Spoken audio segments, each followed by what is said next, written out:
unanimous in their hate for me, and I welcome their hatred.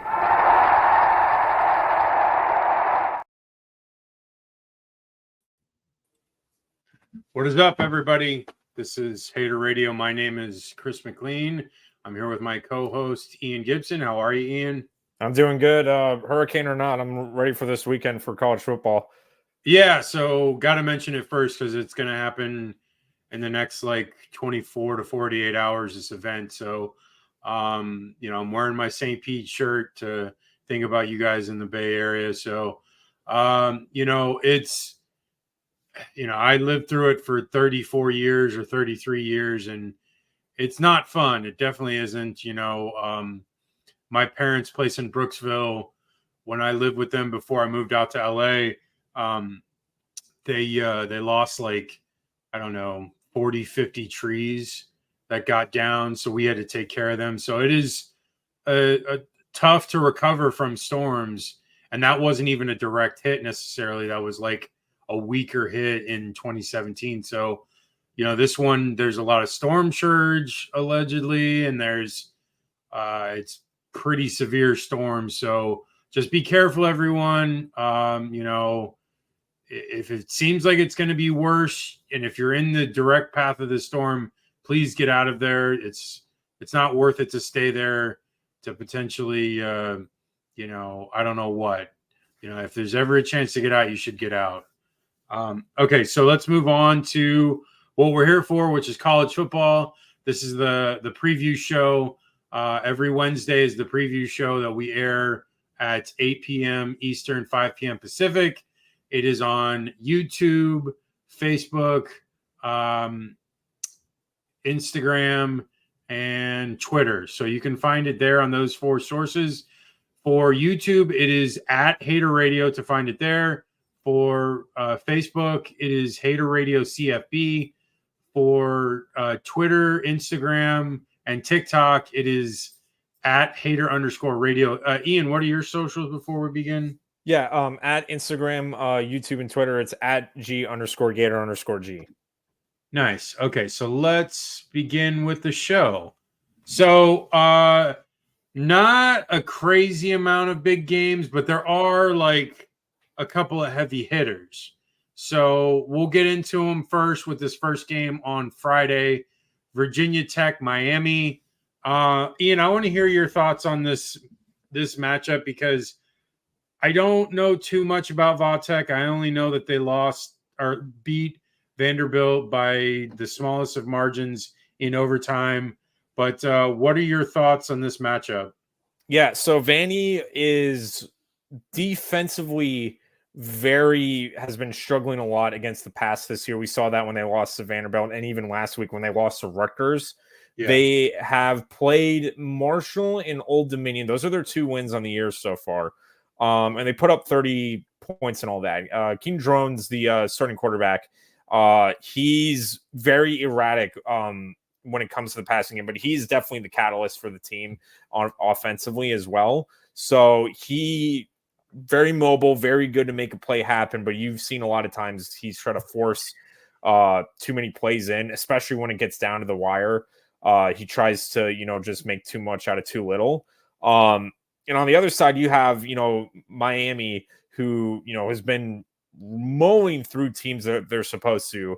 This is kind of another game that they should handle. They opened ACC play. If we were talking 20 years ago, they would be opening Big East play here. Shout out to the people who remember that. Me. But yeah, me. Oh, barely. Miami and Va-Tech were in right when I was getting into college football, and then they jumped ship. Anyways, yeah. For Miami, this is where I always say conference play is where your real season begins.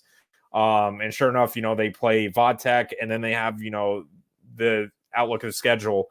But it's a very favorable schedule, especially in conference play. And Va-Tech's another one. It's in Miami. It's Friday night. I feel like Miami's going to do the job well, get their business done. Cam Ward has shown has shown no signs of struggling against defenses like this.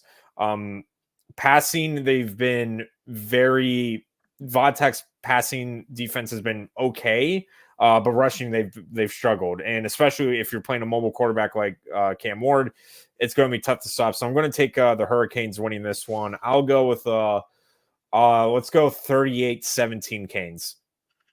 Yeah, and I guess I'm mistaken that Vatek had beaten Vanderbilt, but yeah, you said it. Vanderbilt won that game in overtime. No. So this Vatek team, obviously, I'm looking at their schedule where they beat a Marshall team that seems better than their other victory because Old Dominion's kind of a nothing team, and then they lost to Rutgers. So it's like, what do you kind of make of this team? And lost to this like somewhat decent Vanderbilt team. I know what we have in Miami. Miami's very capable.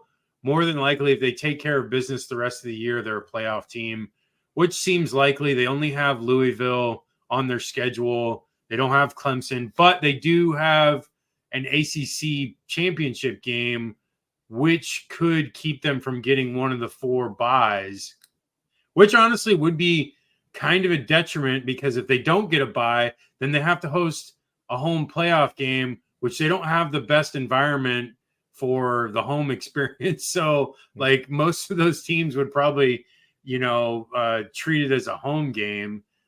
So I don't know, just hypothetical in the future, but again, they don't have that tough of a schedule the rest of the year. This should be an easy one for them. But again, there's always those games like where you don't think a team is going to lose, and then somehow this team just miraculously loses to like a 17-point underdog. I don't think that's the case here, but you always have to worry about that as a team, like because you take some teams lightly. You're like, oh, we just played Florida in the beginning of the year, and then we played USF, and the USF game was at least competitive halfway through. Are they going to be competitive in this game? I think so. I think Miami's offense is really good. I think their offense is their strong suit. I think their defense is like good enough, and I think that'll be good enough to keep them winning all their games this year. But their offense is what makes this team go, and I think Cam Ward probably puts up another 300 yards and at least 3 TD game. So I'm going to say Miami wins probably like 38 to like 17. Is that what you said? Yeah, that's spot on. I tried to like ignore what you said and just come up with a score on my own.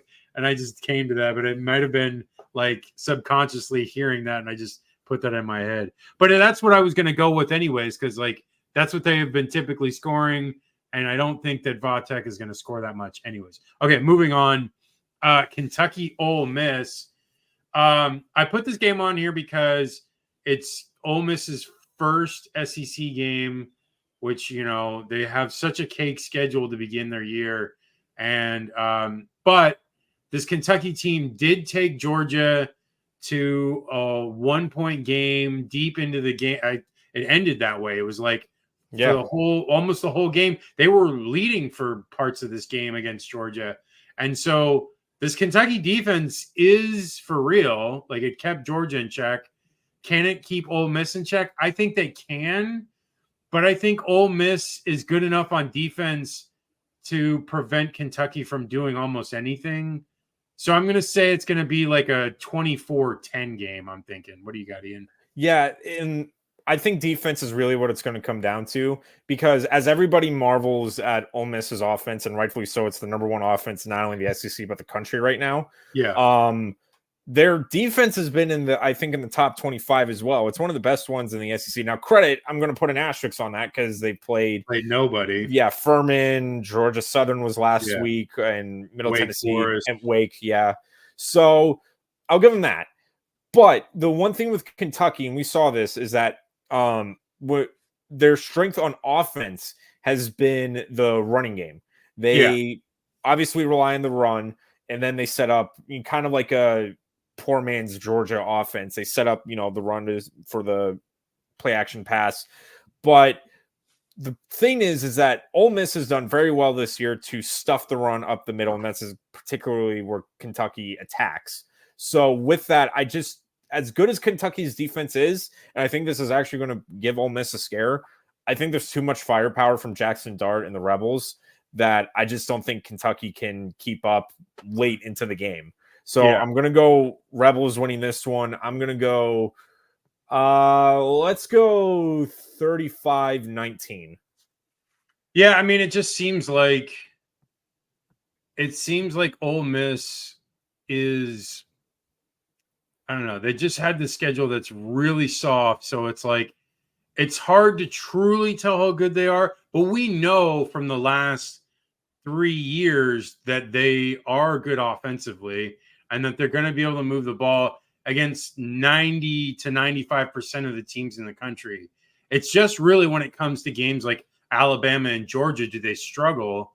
And honestly, you know, their schedule is so easy this year that they should cakewalk to at least 10 wins. And, you know, I think it's possible because, you know, it's just their toughest game is LSU and Georgia. And, you know, if they lose the Georgia game and beat LSU, then they more than likely are going to get into the SEC championship game because they would have one SEC loss. And, you know, I know that this Texas, Alabama, Georgia, like bit of a round robin, except for Texas and Alabama playing each other. It's going to really show one, like those three teams, there's going to be at least one loss between the three of them, you know, at least. So it's like, it's going to be at least two of them having at least one loss.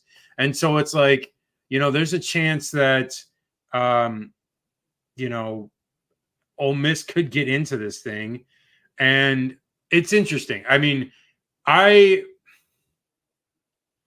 think right now, as far as like playoff teams for the SEC, I think you can you could look at 5 teams. You can look at Texas, 100% is getting in. There'd have to be an extreme meltdown for them to not get in the playoff. And the same thing with Georgia for the most part. They still look like the best team in the country from the last 3-4 years. Alabama looks really good. I mean, I saw them up close and personal. Like, yeah, I know it was USF and it was a close game, but they still have the firepower. Ryan Williams is probably one of the best players in the country, and the kid is 17 and should be in high school. And then you have Tennessee, who we haven't even talked about, who's beaten Oklahoma and NC State, and they obliterated NC State. And so you have them and Ole Miss, and that's 5 really good teams that go in the playoff. I mean, there could be potentially SEC matchups in the first round in the playoff, which would be interesting. But I think the playoff committee might avoid those if they can, just because we've already seen those for the most part. But it is interesting. 5 SEC teams more than likely will get in because I even envision most of them, even if 2 or 3 of them have 2 losses, still getting in. Okay, which is going to be inevitable. Just the numbers game. Next game, Oklahoma State, Kansas State. Now, these 2 teams coming off of losses, Kansas State to BYU and Oklahoma State to Utah. So, you know, I'm not the biggest fan of this Oklahoma State. I favor more Kansas State in this matchup because I like their offense. Their their ability to be balanced. And, you know, Avery Johnson is capable. He's a solid runner. He can put up, you know, pretty good yardage when needed. I'm not the biggest fan of Bowman. I've kind of been underwhelmed by him all year.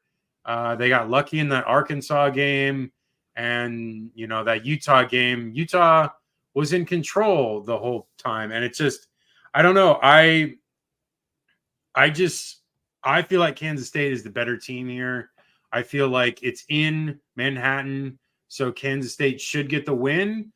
I'm thinking Kansas State probably wins like, I don't know, maybe 28 to 24. What do you got, Ian? Yeah, and I think again, the difference will be here is that I think offensively both teams are actually pretty even. And honestly, Yeah. this might be a coin flip of a game. Yeah. But defensively, Kansas State has been vastly superior to Oklahoma State. Oklahoma State, when I did the homework, has, I think, if not the worst one, they're in the like 120 range of total defense. Yeah. They have been very, very bad. And they're going to, most games, when they're going to try to win, are going to be based on shootouts. But Kansas State, again, back to the days of Bill Snyder, have always been preaching about, strong defense and scoring off turnovers. So with that, I think K-State is better equipped to handle an Oklahoma State attack like this. I think Oklahoma State keeps it close based on Bowman and Ollie Gordon's, superstar power. But I think K-State just has the better overall team, and they'll find a way to win. I'm going to go Wildcats winning. Let's do 31-24 K-State. Okay. Next game, it is one of the teams we cover, which we cover USF, USC, UCLA, and Florida. Florida's on a bye week, but USF is playing Tulane at 11 a.m. Central and 12 p.m. Eastern. So it's an early game. There are some worries about getting the team ready for an early game because especially 11 a.m. Central, they have to be up at like basically 6 a.m. to like get from the hotel, get like suited up, get ready to get on the field, get breakfast, all that stuff. So it takes a long time for the team to be ready. And then that early of a game, it kind of is worrisome in some ways. But I'm not as worried because of a coach like Alex Golish, who has this team prepared for the most part.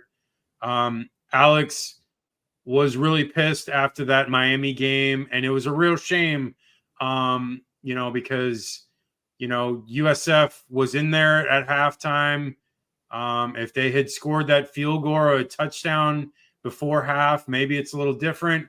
Maybe if they scored right after halftime as well, even if it was just a field goal, I don't know. That game could have been completely different, but it is what it is. It's in the past now.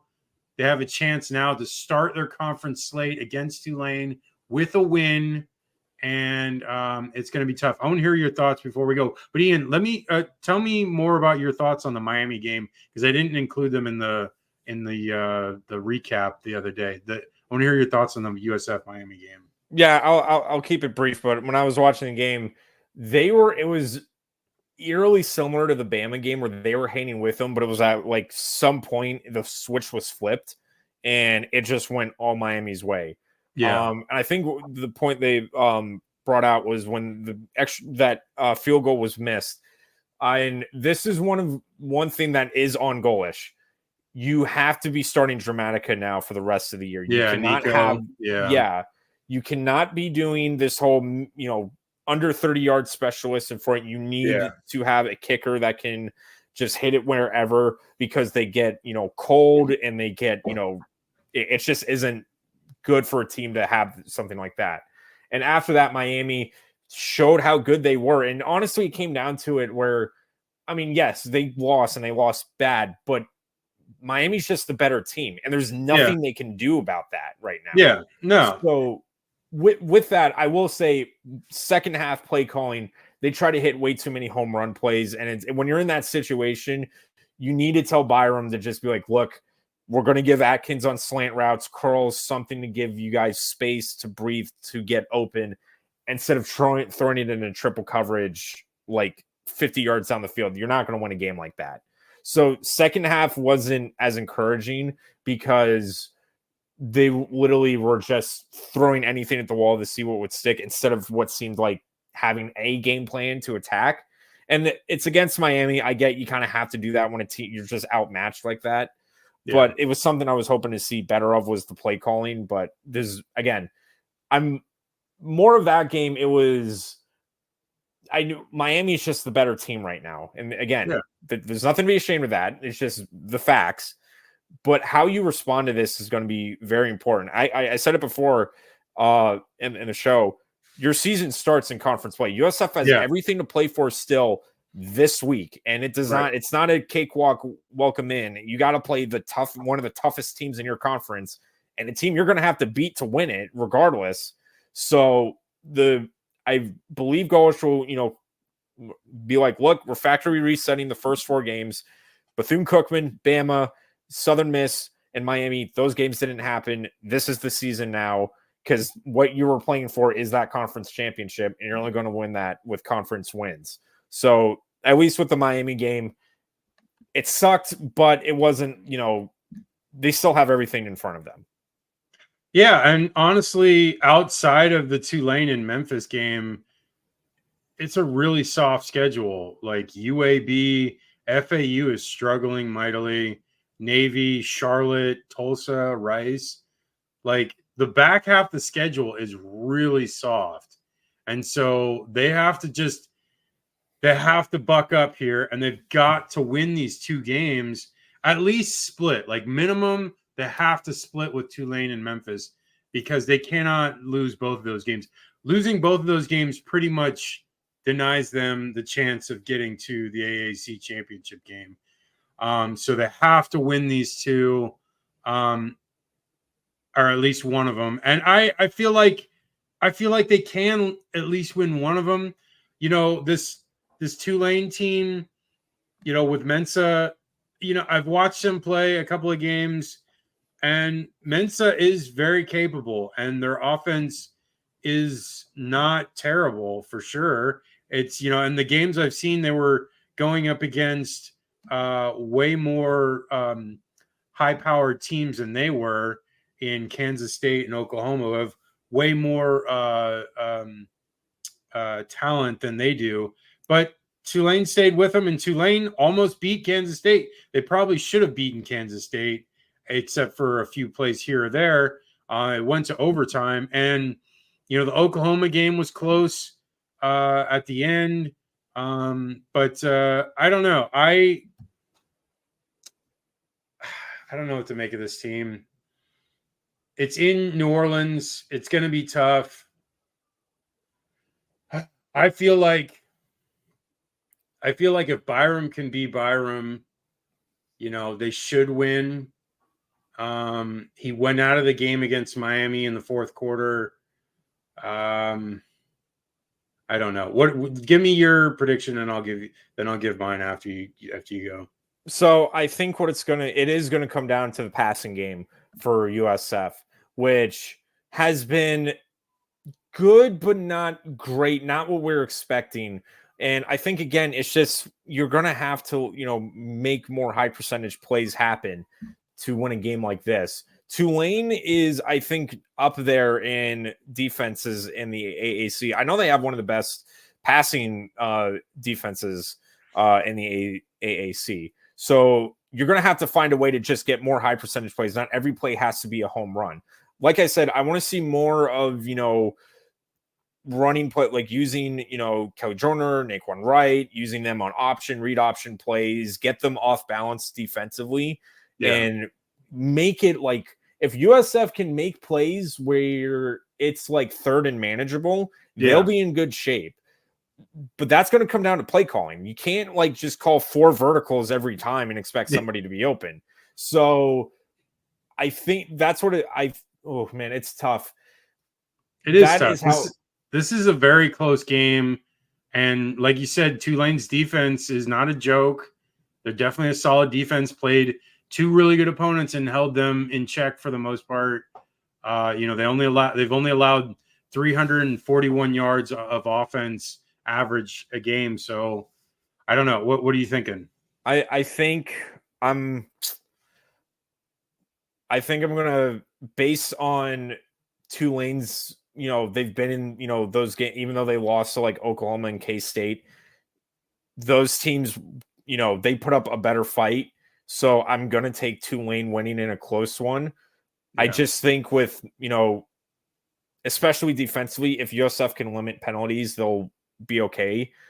But they're going to have to find a way to get off the field, and Tulane will take advantage every time they can. And that's the thing. Tulane is very opportunistic, and they will take advantage of any mistake USF has. And I think USF, not that they'll make a bunch, but there'll just be too much for them to overcome.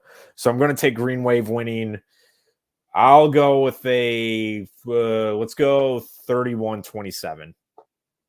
Yeah, I mean, it just feels like it's setting up for Tulane to win this game, and it sucks because this is an important game. Next week is very important, and it's like because like what we've tried to do with this show is try to be as objective as possible with our analysis and not be but also acknowledging the fact that we are fans of these teams, because both me and you're current student of USF and I'm an alumni, and so like we both have our hearts with USF, but we also realize that it's possible that they could lose this game. And I think you're right. I think they do. And I hate even saying it because I want this team to win, but I'm just being realistic.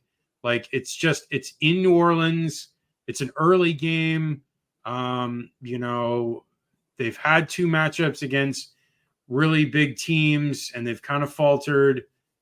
And I would hope they could overcome all that and get into this game and forget and just go into AAC play and dominate. But it's going to be hard, especially against one of the – I wish they were playing Charlotte this week or Tulsa or Rice.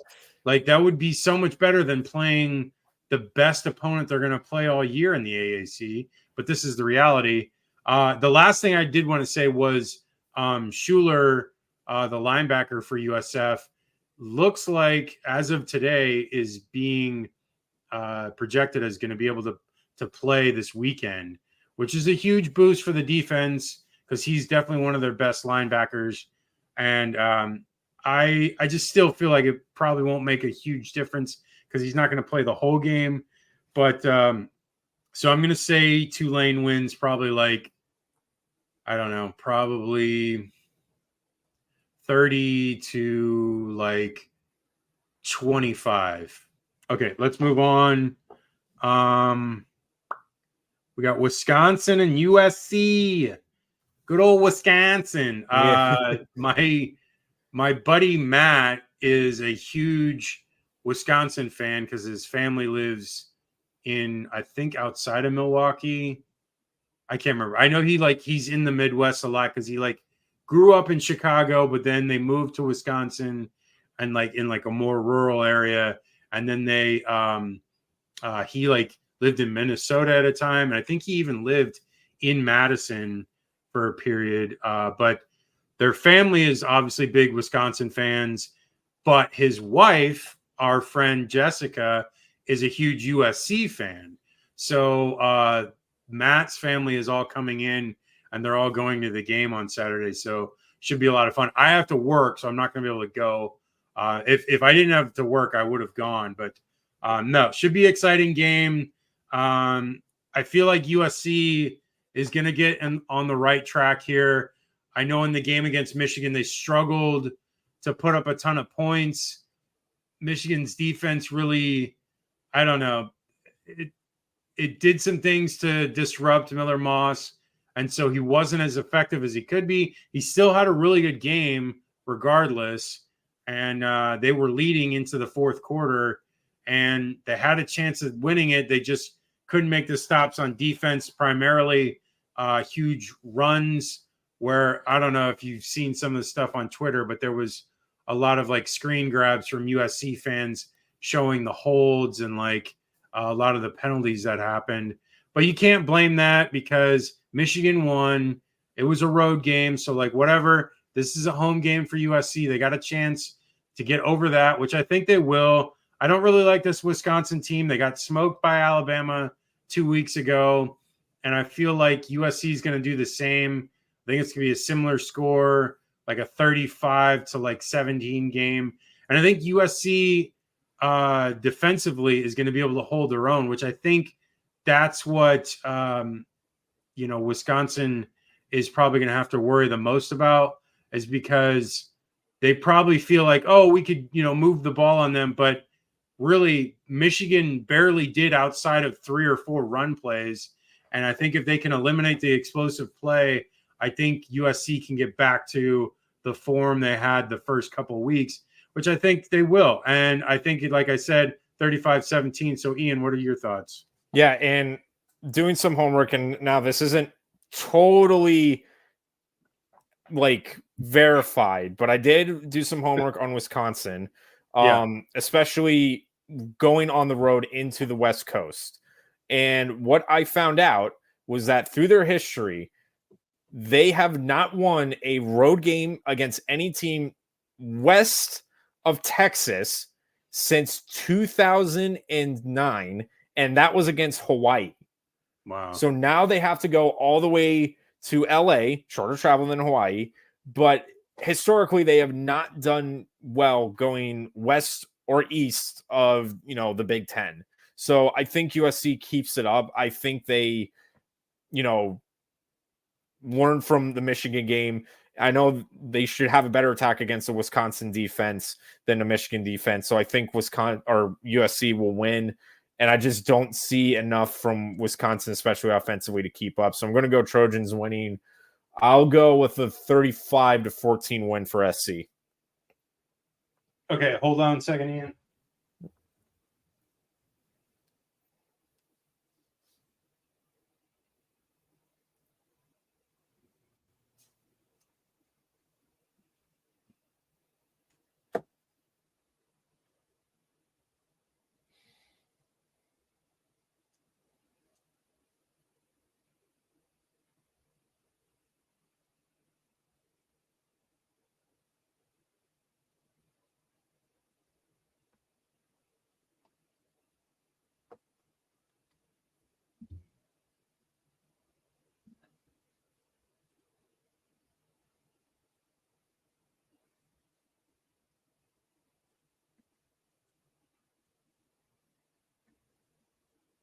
Okay. Sorry about that.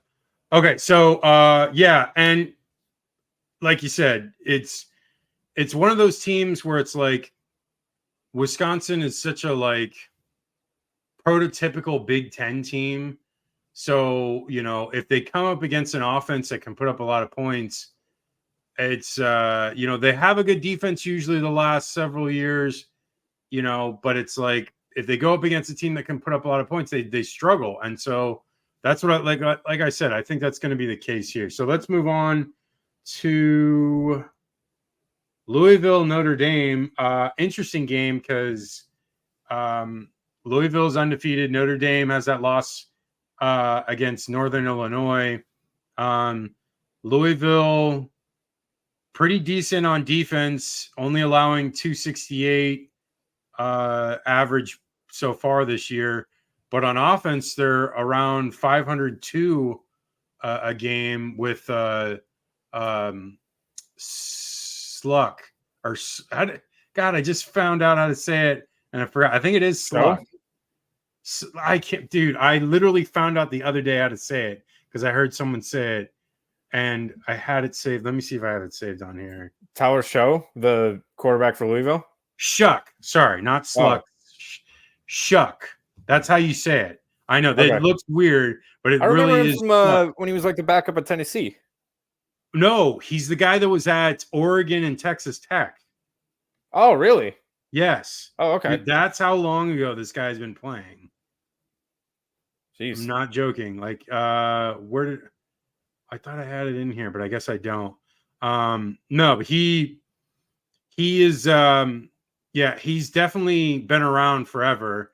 And I was surprised too because he what is it? One of the games that he had, I can't remember which game it was. He had like a deep pass that I was like, whoa, I didn't even know he could throw it deep. Because like, in years past, he's been like limited. Like his arm strength has been like at most 20 yards at all. And like I saw him throw like a 40, 45-yard pass. And I'm like, this is this kid. This is the same guy that we've seen for 7-8 years now. Yeah. But no, so this Louisville team coached very well by Jeff Brom. Like they've done quite well. Last year they were in the ACC championship game, which I feel like they're on the trajectory to get there again. They play both Clemson and Miami, so they're going to have to go through both. at least beating one of them to try to get to the ACC championship, because both of them only play one of the other teams. So Clemson only plays Louisville and Miami only plays Louisville. So they don't play each other. So Louisville has the harder path of the two, or the three. And I feel like Louisville beat the pants off Notre Dame last year. Mm-hmm. And I think they have that same mentality that they can do the same thing that they did last year. That was a home game last year for Louisville. So this year it's in South Bend. Does Marcus Freeman get revenge? I don't know. I mean, Riley Leonard looked really good against Purdue and they smoked Purdue. Does this Notre Dame team take the next step after that loss to Northern Illinois, who ended up losing the other day? So it's like that loss looks even worse. I don't know. I mean, Notre Dame has such an easy schedule after this, like outside of USC. And so like they easily could get to the playoff, which I think is definitely possible. I mean, because they play Florida State, Navy, Georgia Tech, Stanford, Virginia, Army. Like the only game that they should lose out of the remaining games is potentially this Louisville game and the USC game. And I think this is their game right here. If they beat this Louisville team, then they get in the playoff, regardless of what happens to the USC game. So, I think they're going to play this like their Super Bowl. And I think that's going to be why I think they win this one. And that's the only reason I'm leaning more towards them, is because I feel like there is so much importance on winning this game for the rest of their season. So I'm going to say Notre Dame wins barely, but I'm going to say like a 28-27 game. What do you got, Ian? So Louisville has really been under the radar. They're undefeated, and they got noticed because they beat Georgia Tech last week 31-19. But actually, they are top 25 in the country in both offense and defense. And offense, they're 14th, and I think defense they're in the 20s. But still very impressive. And with Notre Dame, offensively, they're fine, but man, now you got to play. They struggled obviously against Northern Illinois. Then they looked great against Purdue, and then Miami of Ohio. I mean, they won 28-3. I don't know. I'm just feeling like with Louisville, they were worse last year, and they still beat Notre Dame. And I get they got to go to South Bend and now beat and now play Notre Dame on the road. But I feel like I'm going to go Cardinals in this one, because I just feel like they can find a way to prevent Notre Dame. Notre Dame has been very predictable on offense, and I think they'll exploit that. So I'm going to go Cardinals winning. I'll go with let's go 24-20 Louisville win. Okay, we're split on that one, but it's going to be a close game. And like I said, the only reason I'm really going towards Notre Dame is because of the fact that I feel like they have more to lose in this game. I think Louisville, even if they lose this game because it's a non-conference game, it's not the end of the world for them, because they just have to really contend with Clemson and Miami to get in the playoff. Notre Dame is kind of like secondary, but Notre Dame already has a loss, so they have a lot of importance to this game. God dang it.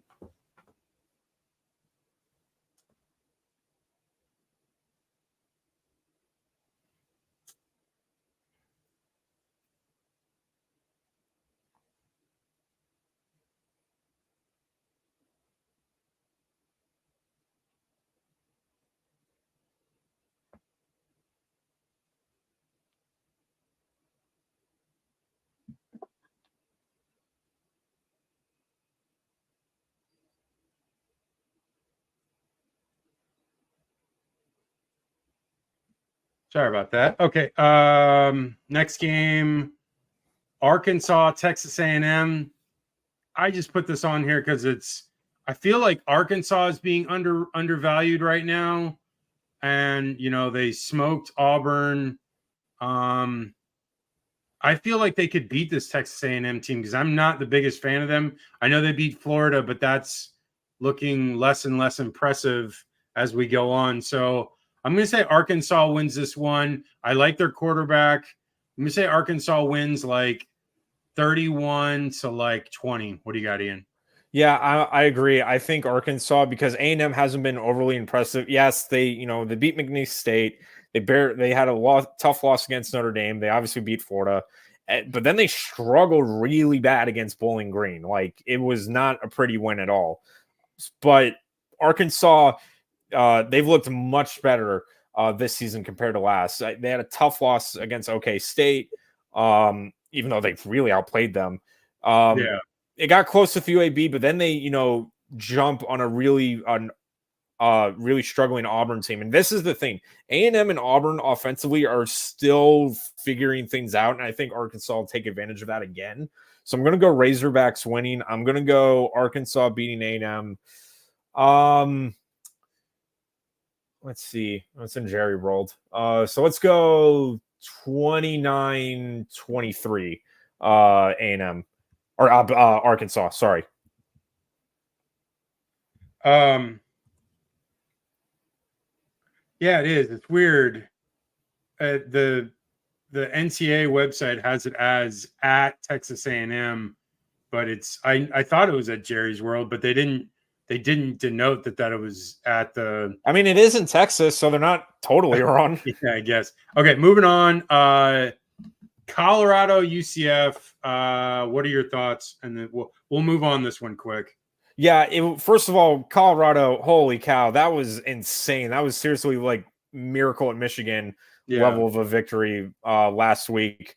I find it also hilarious that Baylor's, prevent was called victory cigar, and the guy falls and gives up the Hail Mary.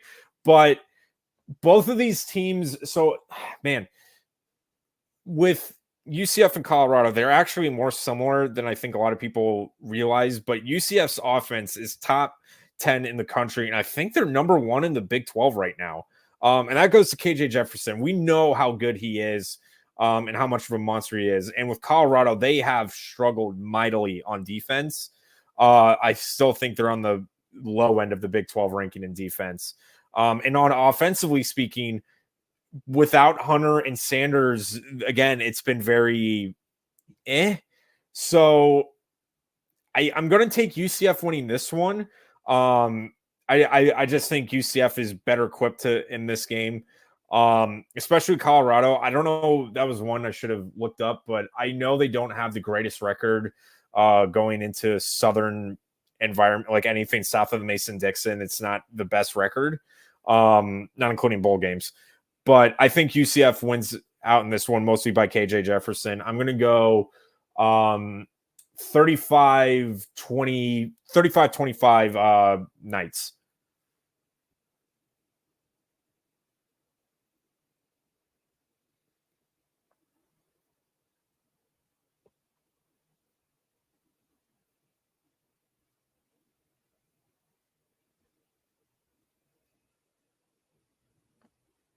Yeah, and I'm obviously not a fan of either of these teams that much. I do recognize talent, though. Shedeur Sanders is very talented. Travis Hunter, obviously very talented. The rest of Colorado's team is kind of whatever. Their defense is better than last year, but still like in the 70s or 80s ranking wise. So they're still giving up a ton of yards. And that Baylor team wasn't even that good. They were 3-9 last year, so they kind of just, lucked into a victory against a 3-9 team. I don't really like this UCF team. They've played a lot of nobodies so far. They got lucky against TCU. They had to have a massive comeback. I think it's the biggest comeback they've ever had. And so, and I think TCU is probably better than Baylor. But as far as both of these teams, I think they're about where they should be. I want UCF to lose this one so that they at least have one loss going into the Florida game. Not that it'll matter, because I'm more than likely thinking that Florida is going to lose that game just because Billy Napier is on the verge of being fired. But I don't know. For this one, I think Colorado probably wins this game just because I don't think UCF can stop their offense. and I think Colorado's probably going to put up like at least 31, 34 points. And I think UCF only puts up like 28. It'll be closer, but I think maybe at the end UCF scores one late to make it closer than it actually is. So I'm going to say 34-28. Okay, moving on. Quick one. We'll go through this one. Mississippi, Texas State. The only reason I put it on there because it's Texas's first SEC game. I think Texas wins this pretty handedly. Mississippi State is a bad team. They looked really terrible against Florida, which says a lot considering Florida's about to fire their coach. But they are a first-year head coach there, so they did lose Shapen to injury for the rest of the year. So they're going to their backup quarterback. I still feel like Texas wins this big. I'm going to say like Texas wins like 45-17. What do you got, Ian? Yeah, for this one, I'm pray for Mississippi State because Texas is just a machine right now. They looked, Mississippi State looked really bad against Florida. They got blown out by Toledo, and then they lose by a touchdown to Arizona State. And then, Texas has only allowed more than 10 points to one team, and that was Michigan all year. So I think they're going to keep it rolling. I'm going to go Longhorns winning. I'll go 42-14, Texas. Okay. Here comes the big one. Georgia, Alabama in Tuscaloosa. There's a lot riding on this game for both teams. Shot at getting the first round bye. This is pretty much, now that it's no divisions, these two teams will play each other a home and away each 2 years out of a 4-year cycle. So we'll see these teams play each other more often. So now we don't have to wait until the SEC championship game. We will see this matchup more often than not, because not only will they play in the regular season, but there's a chance that they play in the SEC championship game. And then now there's a chance that they may even play in the playoffs against each other. So we will get this matchup more often than not now. And that's a good thing because these are two good football teams. You want to see the best two teams go up against each other. DeBoer in his first real big time matchup. Wisconsin wasn't really that big of a matchup. We knew that they were going to blow them out. This is Georgia. This is a team that has one of the best defenses the last 5 years, and it's not even close. I think, maybe Michigan and Penn State, and that's about it. But Georgia has been the best defense, and their offense has been up there as well. Right now, Georgia is only allowing 202 yards per game, and Georgia hasn't given up a TD as well so far this season. Offensively, Georgia is around 402 yards per game, but defensively, Alabama's been able to hold people to 248. It's in Tuscaloosa. These teams are not exactly even because they're like different makeups, because Jalen Milroe is quite different than Carson Beck, but they're still both very talented and do different things and get very good results. Like I said, I talked about Ryan Williams earlier. I really like him here to probably have a huge game. I don't think Georgia's even had anyone remotely close to that they've played against, except for maybe Jamison Williams the last 2 or 3 years. So, and maybe LSU, but that's about it. So I really expect Alabama to have a really good game, but it's still going to be close because Georgia's offense is still going to be able to score points. I'm going to say like a 28-24 game, and I'm going to go Alabama here. What do you got, Ian? So Georgia has not beaten. Now, they've played each other a lot in the recent years, especially since Kirby Smart took over at Georgia, but they haven't played each other at one of each other's home stadiums since 2020. Yeah. And that was in Tuscaloosa. Since then, it's been either Atlanta or the national championship. The last time Georgia went and won in Tuscaloosa was in 2007, Nick Saban's first year. I was with Stafford. Yeah, Stafford, yeah. And it was I remember that game. Yeah. But So now Georgia has to go on the road to Alabama, tough environment.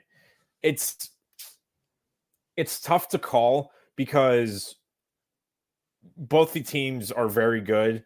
You have Georgia, who's kind of now the established power, in Alabama, who's still very good, but with a new head coach and all that, there's a lot to be, seen still. Although they did, great beating Wisconsin, running away against USF at the end. I don't know. I feel like Alabama hasn't played a defense like this, and we saw when Milroe played a defense like Michigan last year, that if he is cornered, the offense just sputters. So I think with that, Georgia's going to get in his face and force a mistake. And I think Georgia, based on defense, will win this one. And the offense does just enough from a limited Milroe to win the game. So I'm going to go Bulldogs in a big win. Not that they'll score a lot. It's just I think this is going to be a huge win for Georgia. I'm going to go Dogs winning 24 to 20. Nice. Okay, moving on. Illinois, Penn State. Illinois' defense is the ninth, or no, not Illinois. Penn State's defense is the ninth best in the country at 229 a game that they give up. Illinois is not that far off at 292, the 32nd best. They also played really tough teams in Kansas and Nebraska so far. Penn State barely beat Bowling Green, but looked good against a good West Virginia team. Also beat Kent State pretty handedly, only allowing 67 yards. Yes, 67. And they put up 718 in that game. On offense, it's skewed for Penn State because of that big output. They have 537 per game, but Illinois is at 379, which is that's pretty baseline for Illinois because they're pretty split down the middle and balance between the run and the pass. So I feel like Illinois can move the ball here. Altmaier is a decent quarterback. I've never been sold on Alar. I mean, we've been talking about this kid for 3-4 years, and I've just never seen it in big games. This is a big game, so maybe he will produce here. I doubt it. I think Illinois gets the win. It's going to be a close game. I think it's going to be like a 24-21 game. Ian, what do you got? Yeah, this was my upset pick because I know there's a lot of picks for Illinois, at least when I saw percentage. It was in the 80s predicting Penn State would win. But here's the difference. Illinois just came off a huge road win against Nebraska. And you can't tell me that wasn't a tough environment because it was the 400th straight sellout in Lincoln. And they went in there and they won it in overtime. It was a really gutsy win. Then they pulled one out against Kansas at home. And they've looked great so far, both especially defensively, but especially on offense too, getting the big play when it counts. And Penn State, they struggled against Bowling Green. They looked good against West Virginia and Kent State. But I feel like Illinois has literally just came off a game like this. They were on the road, not expected to win, and a tough crowd, and they silenced them, and they won in OT. And I think the Illini will do it again. I'm going to go Illinois winning. I'll go with a 28-21 Illinois. Yeah, staying undefeated. We both feel that way. That's crazy. Illinois, probably the surprise team of the Big Ten right now. Moving on. Coach, last time they were, I think, in the top 20, or at least top 20. You talking about Zook? Yeah, I think he was the last one, and at least in the upper half of the Big Ten. I saw something like that, and it was 2006. And I was like, oh, geez, that would have been Zook as coach. Yeah, it was. Okay, moving on. Last two, Arizona, Utah.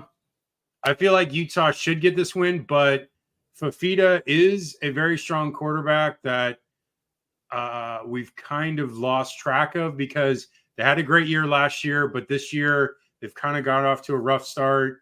They got smoked by Kansas State. Can they get a better result here? I think they can. Utah has not played as good of an offense as Arizona so far this year. I feel like Utah will probably get the win though, because Utah, it's in Salt Lake City, and I know Ian, you always talk about their win streak they've had going back. They win at home. That's just what they do. They have a really good crowd. It's a very good stadium. I'm gonna say Utah wins close, like 2017, and like maybe a field goal at the end wins it. What do you got, Ian? Yeah, and I think I'm right there with you. With Arizona State, I do think they're still very good. It's just I don't know if they can keep up with Utah. Just offensively, it's been, they haven't looked great. They, barely beat NAU, Northern Arizona. Well, I shouldn't say barely beat, but they won 22-10. They get blown out by Kansas State, and then they were in a shootout with New Mexico. And Utah is just taking care of business. And I wouldn't be surprised if they do it again. So I'm going to go Utes winning this one.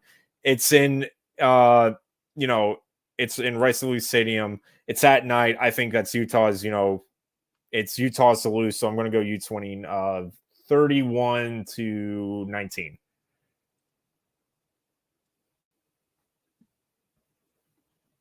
All right, last one, and we'll call it a day. UCLA and Oregon in LA at the Rose Bowl. Coming off that loss to LSU, coming off that loss to Indiana, it's been brutal. Like, that's a real tough stretch. And I think people are really starting to realize how good this Indiana team, because they have like the second best defense and like a top 5 offense as well. So this Indiana team is going to be really scary the rest of the year. I don't think people realize how good they are, and they'll start playing really good teams, and they're going to put a little a scare into all those big teams. So, but UCLA 1-2 right now, going up against a good Oregon team, and Dylan Gabriels has looked good. They've had some tough matchups against Boise State, and then I'm trying to think who else they beat the other day. Oregon State. Who? They won the Civil War. Oregon's. Oh yeah, Oregon State. So they've had some decent matchups. I like Oregon in this, and it pains me to say it, but UCLA is just struggling right now, and I think Oregon's going to take advantage of it. I'm going to say Oregon wins like 34-17, and 17 seems like the baseline right now that what UCLA scores. So it seems likely that that's their output again. I do like Garbers. I think he gives them the best chance to win, but this is just who they are. They're just not good enough right now, and hopefully they can steal 2 or 3 games here in the next couple of weeks. We'll see, though. It's going to be tough. Their schedule gets even tougher after this. What do you got, Ian? I do want to say with this one, I don't think this should count as Oregon's Big Ten, first inaugural Big Ten game. I saw a thing with that. It's like, Oregon, or it was some advertisement that said Oregon's inaugural Big Ten game. And I'm like, no, it's not. This doesn't count. I get it. They're both in the Big Ten, but let Oregon play like Michigan State, then I'll count it as a Big Ten game. Right. Anyways, besides that, and that's me very, very going old man yelling at clouds now. This Oregon team, that, like I said, when they beat Oregon State, that was the Oregon team we were expecting to see, and we need to see more of. And I think they know now that they should be playing at this level. And I think UCLA is just outmatched right now. And I just think UCLA just doesn't have enough on offense. They've only scored more than 20 points once, and that was the opening game against Boise State. So I think Oregon just runs wild on them. I'm going to go Ducks winning. I'll go 38-17. They'll hit their quota. Nice. Okay, that is it. Reach us at haterradio.com. All the socials. Basically, type in Hater Radio and all of it, and it'll come right up. And then, Ian, what are your socials before we go? Yes, at YouTube, Instagram, and Twitter, it's at G_Gator_G. Okay, enjoy these games. Saturday is going to be a lot of fun. And then Sunday we'll be back 8 p.m. Eastern, 5 p.m. Pacific. See you then.